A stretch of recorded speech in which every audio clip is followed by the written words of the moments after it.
All right, welcome to Bet the Edge. I'm Jay Croucher here with Drew Dinsick. Drew back from the state of Kentucky with his hat now not being worn. And I am back in the state of, there you go, I'm back in the state of Connecticut, but my heart's in the state of Florida, South Florida, after the Florida Panthers keep on rolling, and so do the Miami Heat. We'll talk about the Heat NBA theme show today. Let's start with the Derby. Drew, how was the day, and how'd you make out? It'll go down as one of my most happy memories as being involved with sports of any kind. Being there in person to see the Derby was magical, bucket list kind of experience. And then got to meet and spend some time with some cool people. I won't name drop, but some childhood legends. I ran into some legends from my childhood that we got to bet the Derby together. Thanks to a good friend, Mike Somich, put me on Mage in the 8th once Forte was scratched, and Mage coming home was just an absolute pleasure to watch. Great race, great event. Hospitality in Kentucky was amazing. The way that the job that they do putting on that event is just superlative. Hat tip to Nick Luck as well for putting us on the winner in the 14 in the Kentucky Oaks. That went off in like the 12, 14 to 1 range. I forget what it finally closed at, but yeah, Mage coming home at 15 to 1 was amazing. Unbelievably fun race.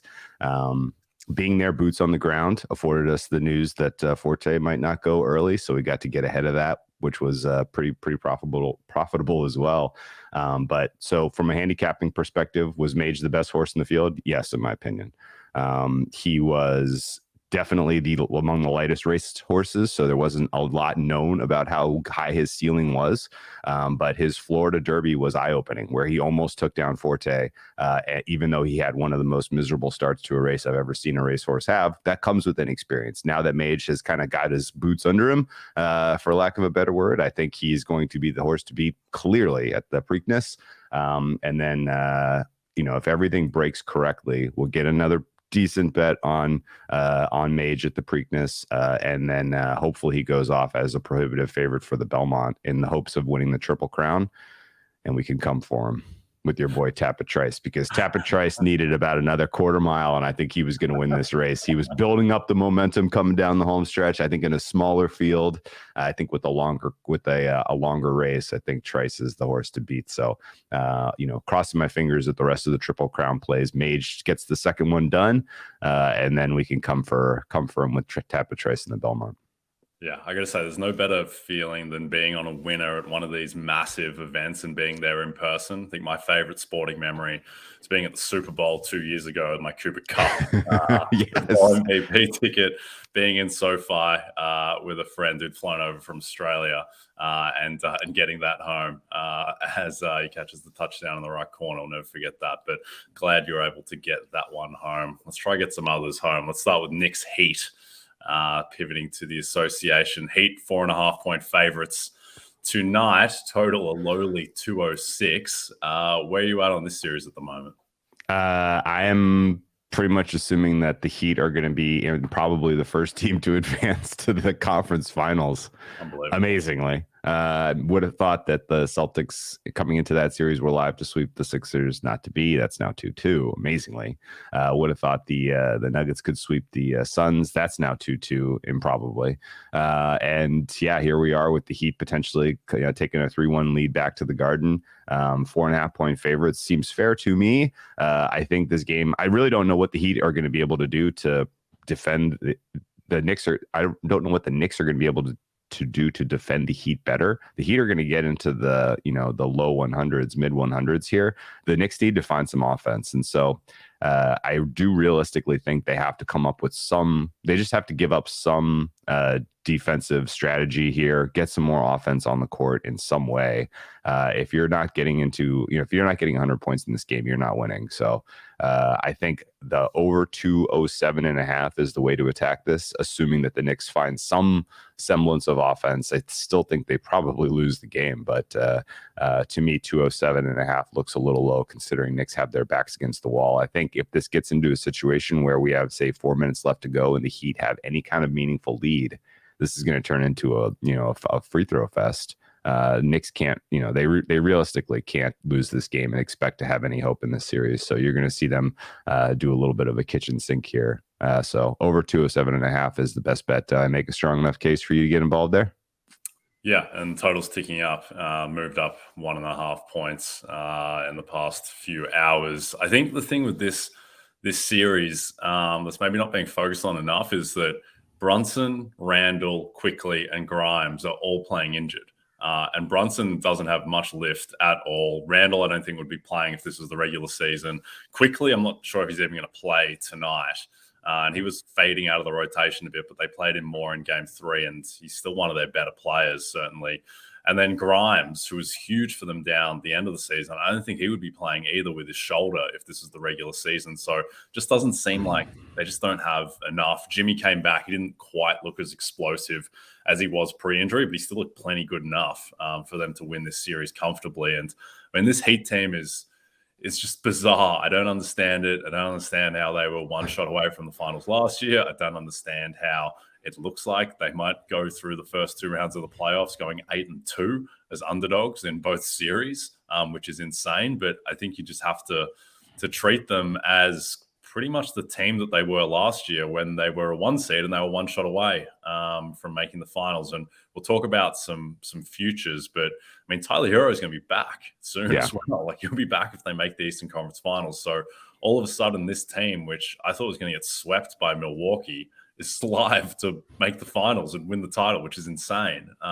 That's where we are, and that's how good Spo and Jimmy have been. And when they can keep these guys on the court, like Love and Strus and Robinson, who aren't getting hunted on switches by guys like Tatum and Brown, which I think would be a problem in the next round if that's the matchup. If those guys can stay on the court, then this Heat team is pretty solid. So I think that they are going to win this game tonight. I think they will win this series. I think the best way to bet this series is betting the Heat to win 4-1 at plus 320. I think the wheels can fall off pretty quickly, just with all of, no pun intended, but Brunson and Randall and Grimes.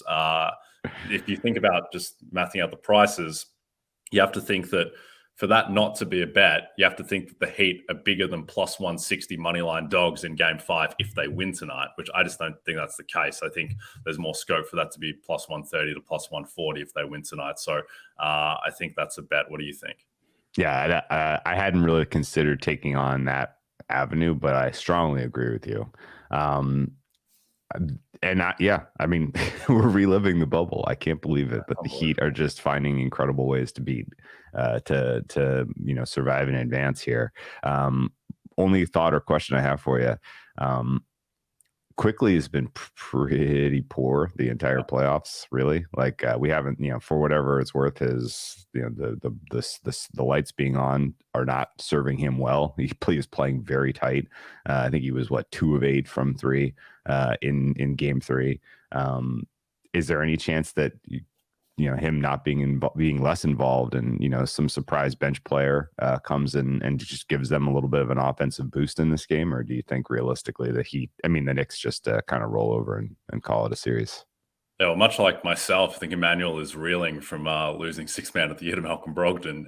It's just after that, it's just all been downhill for IQ. Yeah, I don't know what's wrong with him. I mean, he's had multiple games in the playoffs where he hasn't made a shot. In game 2, Tibbs just said, no, I'm not doing this anymore, and played him 9 minutes, I think. So he's not right. And now with the ankle, there's not much scope for him to get better. The issue is there's just no one else on the team. Like, this is why I thought he should have won 6th man of the year, is that he's hugely important to the Knicks. And if he's not right, like, he was their 3rd or 4th best player in the regular season, I think. And the fact that he's just giving them nothing and is probably likely to give them nothing going forward with the injury now, I mean, then you're leaning on RJ Barrett, and I just don't think that's a good recipe. And then you're leaning on injured Brunson, injured Randall. I mean, Randall looks fine athletically. I just don't think he's playing that well. And I think the Heat made a really important adjustment in game 3 where they stopped putting Jimmy on Brunson and put Jimmy on RJ Barrett. And that just took RJ out. Like, goodbye to your drive game, RJ. He's turned it over on the first possession that he got it against Jimmy. They're turning RJ Barrett into a jump shooter now because Brunson just doesn't have any explosion off his ankle where he can't beat Gabe Vincent. Like, if he can't beat Gabe Vincent, then the series is done, I would think. So that's where I'm at the moment. I don't think that they can really do anything. I think if Quickly's done, then it's going to be more Deuce McBride. You try and play Grimes more. You lean more heavily on RJ and Hart on offense. There's just not much there. So I think that the Heat should take care of this one. All right, before we get to Warriors-Lakers, a reminder to download the RotoWorld app to receive breaking player news all season long. Stay ahead of the competition by favoriting players on your roster, get the latest injury updates, player news, and much more delivered right to your phone. It's available in the App Store today. All right, Warriors-Lakers. I don't understand this series at all. We were in a group thread the night of Game 3, and you made the correct comment that midway through the second quarter or the start of it, it just seemed like the Lakers were just completely done. And then 10 minutes later, it seemed like the Warriors were completely done. And then that's how it held the rest of the game. I don't know how to project these games going forward, because it feels like if LeBron and AD play with as much energy and intensity as they did in games 1 and 3, then the Lakers are probably going to win these games. But I just don't know if that's going to be there night to night and what version of those guys can show up, let alone will. So, I mean, what do you make of this one? I had some Lakers in game 1. I had some Lakers in game 3. So I feel like I had a decent read on sort of the fabric of this series. But I'm still tilted about that game 3 total. The second half was 116.5. The entire last 5 minutes was layup line, for reasons that I can't possibly wrap my head around why you would be playing a fast pace and just let's get our layups in, guys, especially the one within 10 seconds, as they basically were like, okay, we're running on the clock. Okay, here we are too. Oh, actually, I'm going to go run and get a 2-point basket that took it to 117 or something like that. So losing the second half under by the hook was absolutely tilting on Saturday night. The under, I think, is the way to go here. I realistically am still waiting for things to kind of settle a little bit in the series in terms of pace. We've seen specific quarters where the defensive intensity from both teams was just completely lacking, particularly first and second quarters of these games. And this is a sort of game and setup here with Golden State a little bit of a back against the wall where they can't really afford to let the Lakers get going offensively. The moment you mentioned about in that second quarter where it looked like the Lakers were absolutely cooked, you were getting a truly negative defensive performance out of Mr. Austin Reeves. Like, it really looked like the Warriors were going to be able to just repeat. We're going to play this guy off the floor. He can't be on the floor. Like, we've solved him. He's done. And then you blink and it's like they went completely away from that strategy and never really even tried to get it back as they were trying to come back in that third quarter. So I don't understand the coaching decisions that were made in game 3. I think the Warriors come out with a little bit stronger defensive approach here. I would expect you see more of the, two big lineup against the Lakers, and just, they hope that you get bad Anthony Davis tonight. I have the sense this turns into a rock fight late. And that we grind the last, 6 minutes of this game down to the wire. And ultimately will probably come down to the same sort of spirit of game 4 between Warriors Celtics last year in the finals. This is the same basic kind of situational setup, right? Where, the Celtics were up 2-1. If they can close out that fourth quarter in game 4, they win the series. I feel that way about the Lakers in this game, in this series as well. Right. LeBron's going to have to at some point put the team on his shoulders late in this game. And if he can get the win, then the Warriors are done. If somehow Steph pulls off the masterful fourth quarter, then the Warriors are back in it and maybe should be meaningful favorites to win the series. So I don't think it's hyperbole to say that this is the pivot point of the entire series. And for those reasons, a slower paced fourth quarter, an inefficient offensive fourth quarter seem like realistic outcomes to me. So biggest bet for me on the board is under 227 in this one. And I'm going to go back to the well with the second half under 2, assuming that we see, a relatively close game. Yeah. I think the two big adjustments in this series, and it's funny, like every series, the adjustments go this way, where coaches progressively, they go smaller and lean more into shooting, generally in series as they evolve. And the Warriors starting JaMychal Green in place of Looney did that in game 2. And then the Lakers basically playing more Lonnie Walker at the expense of Jared Vanderbilt did that in game 3.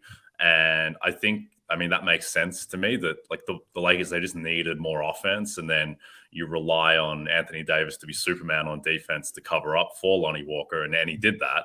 Davis is the weirdest player in the league where he vacillates from, I think he has the highest ceiling in an individual game of maybe any player in the league just because of what he can do defensively, in addition to obviously being an excellent offensive player as well. And then he has games where he just looks like the 22nd best player in the league, like consistently. I just don't understand it. I guess it's largely to do with health and the fact that, he's not a ball handler, so it's easier for him to fade out. But I mean, that's the best 25-point game I've ever seen anyone play. Yeah. Like he just wrecked that game by himself. And we'll talk about some Western Conference and Finals MVP stuff at the end of the show. But, I mean, he's the key to the whole series. Like, if they get that Davis every game, then the Lakers are going to win this series in 5 or 6. And if they don't, then it's probably going to go 7. So that's what it hinges upon. But I think the under is the right play. Yeah. The Anthony Davis in game 2, 33 minutes, he was a minus 22. He got to the free throw line one time. It was passive. He was uninvolved. He looked uninterested, and he was useless on defense in that game. He comes back out for game 3 in 33 minutes. He was a plus 28. How you can have those two performances back to back juxtaposed like that is absolutely impossible for me to wrap my head around. So, if it's literally just he can't do it on an every night basis, and he has to kind of take a step backwards today and let LeBron be the guy to carry the team, then I won't be surprised. I kind of get the sense that that's what their hope and their intention is going to be, that this is sort of LeBron leaves it all on the floor tonight. And if they get the win, they win the series and they're going to the Western Conference Finals. Yep. I mean, the series effects in this series and also the Denver Phoenix series in terms of how the lines are moving are insane, frankly. Yeah. I mean, the Denver Phoenix one, game 3 closed, I think Phoenix -4, and then game 4 closed pick. I can't get there. I understand that, with the series context and with motivation, and that reflects in rotations where, if a team is down 0-2 at home, like Booker and Durant, they were always going to play like 45 minutes or whatever to win the series. And that's a lever that perhaps the team that is leading 2-0 won't go to. But at the same time, for it to swing 4 points, it's just completely insane to me. There was similar, not quite to the same extent, but game 1-2 in Golden State Lakers also was a pretty big move. So yeah, I don't really know how to price that in. Don't think it can be worth 4 points, but it's just largely a guessing game around motivation. But with this game, you would think that the Lakers at home are going to be plenty motivated to go up 3-1. And it's a think game for both teams. But yeah, we'll see. I really have no read on either of these teams. The Warriors, they go from looking like the team that won the title last year relatively comfortably to looking like, a team that went, they got 44-38. Like they look like that kind of team all the time as well. So I don't really understand it. But I would just kind of close. If the pattern holds, you're going to watch this game and we're going to come out of it saying, how in the world did the Warriors not win that game? Like that's kind of the way that the spirit of the way these playoffs are playing out. Yeah. Well, if the Warriors lose tonight, then game 5 is going to be like Warriors -7. Basically, is how this goes, seemingly with motivation back and forth. Yeah. And you can probably lay 20 and feel comfortable. Yeah, exactly. All right. Before we get into some MVP chat, a reminder, every season is draft season. Get your RotoWorld draft guide bundle today and dominate your football, baseball, and basketball drafts packed with profiles, rankings, projections. Order today and get all 3 RotoWorld draft guides for the price of 2. Plus use promo code BERRY and save an extra 20% at checkout. All right. I'm going to close out with a little game around conference finals MVP prices. It's the game is called When Would You Get Involved? At what price point would you back these guys to win MVP? And the first one is Jimmy Butler at plus 500 to win Eastern Conference Finals MVP. And I think the way to phrase this one as well, playing another game, which I'm inventing now, is it more likely that another Heat player wins MVP aside from Jimmy Butler, or is it more likely that Jimmy Butler wins MVP in a losing effort? Yeah. The second. Yeah, agreed. Yeah. So more than 100% yeah. of their equity, basically. Yeah, I don't think it'll happen that a losing player will win an NBA award anytime soon. It could. I mean, it's happened, but it was like the 60s last time we saw this happen. Yeah. Jerry West. Yeah, it's absolutely the second. If you like the Heat to win the Eastern Conference, then you should love Jimmy Butler 5-1.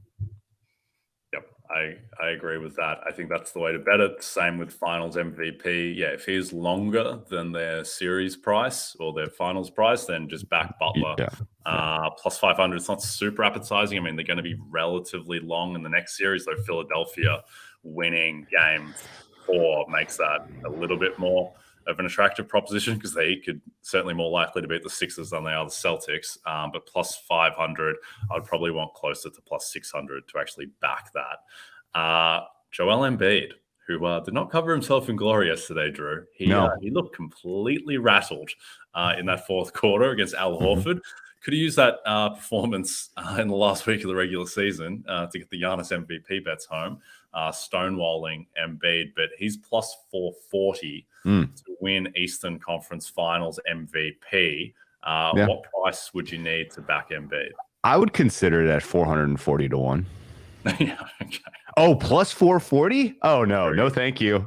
No, thank you. No, realistically, his share of MVP equity for the Sixers has gone, that stock has tanked. It has tanked.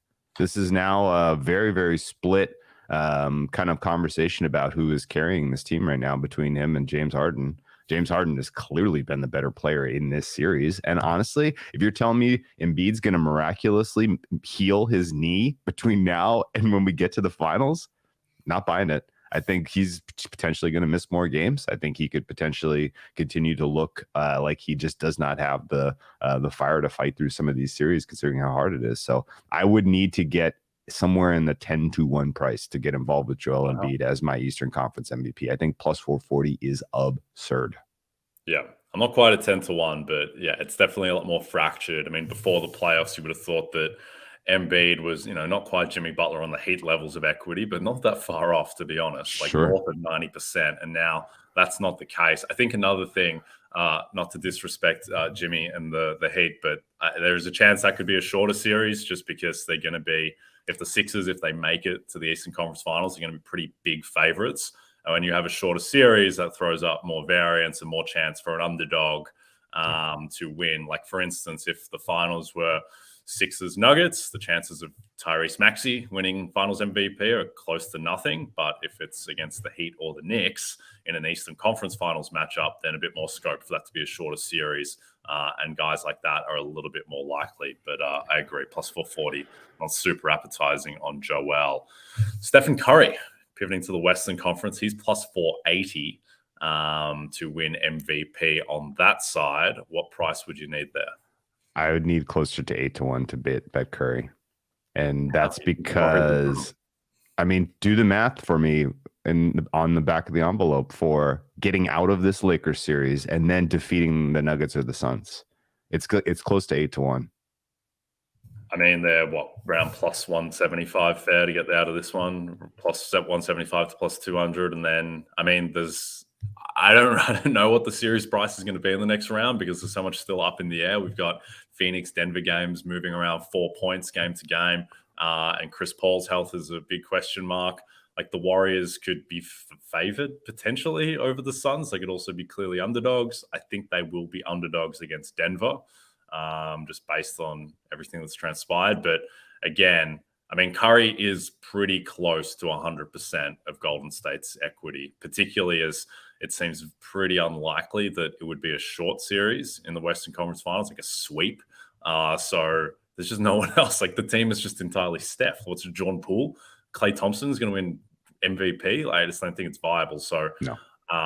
Plus 480 is not, again, super appetizing, but I think that Curry is pretty much all of their equity. All right, last one before we close out.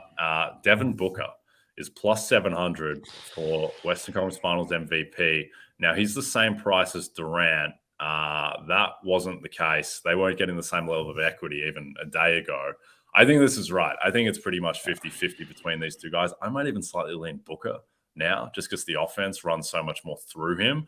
I think that as well, if it was dead even between those two, then Booker would get the bump from voters just because he's been the better guy in the playoffs. He's been, he's the Phoenix Suns right now. And he's been the guy for a few years now. So I don't mind it at plus 700. I think it becomes a question of how much do you actually believe in the Suns? Sure. And that really dictates this, because I think that he is probably slightly more than 50% of their MVP equity. But what do you think of 7-1? Yeah, I've been struggling with this all day. I would need a bigger price than 7-1. I would need 9-1 ish, because I'm only at about 45% equity for Durant and Booker in that kind of Western Conference Finals setup. Weirdly, in my opinion, at least, it matters much more their opponent is. Like, that market 50-50, if you want to call it that, is fine between Durant and Booker now. But once you know who their opponent is, I do think it shifts pretty aggressively. And I still believe in the Nuggets, so I think it's a dead bet anyway. Yeah, I believe in the Nuggets too, but belief is wavering a little bit. If Jamal Murray can't cook Landry Shamet, and Shamet's playable on offense, and he's a good offensive player, then that's a little bit of a concern. But you have to think that going back home, let's assume that Nikola Jokic is going to play in Game 5, which I think is a fairly safe assumption. I agree. So yeah, I mean, the Nuggets are going to be 5.5, potentially even 6-point favorites in that one. I would think. So I still believe in the Nuggets, but certainly believed in them more before Devin Booker missed. What did he miss? 8 shots in 2 games. He went 34 of 42. Eventually, he's just going to miss shots. There's a whiff of Suns Mavericks from last year, with the Suns playing the Mavericks role and Booker playing the Luka role. Yeah, I don't love that. You can kind of see it though, right? A little bit. You know what it reminds me of? It reminds me of, this is a bit of a deep cut, but I think the Spurs played the Thunder in 2014, the year that the Spurs won and beat the Heat. And that was Spurs go up 2-0. Serge Ibaka was injured. He was kind of like the Chris Paul, I guess, in this kind of corollary. And then the Thunder roll them in games 3 and 4. It goes 2-2 back. It's like the biggest game of the season. Game 5 is the San Antonio team going back to the finals. And then they blow Oklahoma City out by like 30. And then they win game 6 in overtime after I think Tony Parker got injured. I think that this series is going to go the same way, where the Nuggets should roll in game 5 and then maybe they eke out game 6 or they win game 7. But yeah, certainly Booker and Durant are just terrifying. So certainly can't dismiss Phoenix, but I think that the Nuggets should pull it out. Anyway, fingers crossed. All right, don't forget to check out NBCSportsEdge.com for more information to help you with your wagers. Thanks everyone watching on the NBC Sports YouTube channel. And if you're listening to us in podcast form, don't forget to rate and subscribe. From Jay Croucher and Drew Dinsick, we'll be back tomorrow.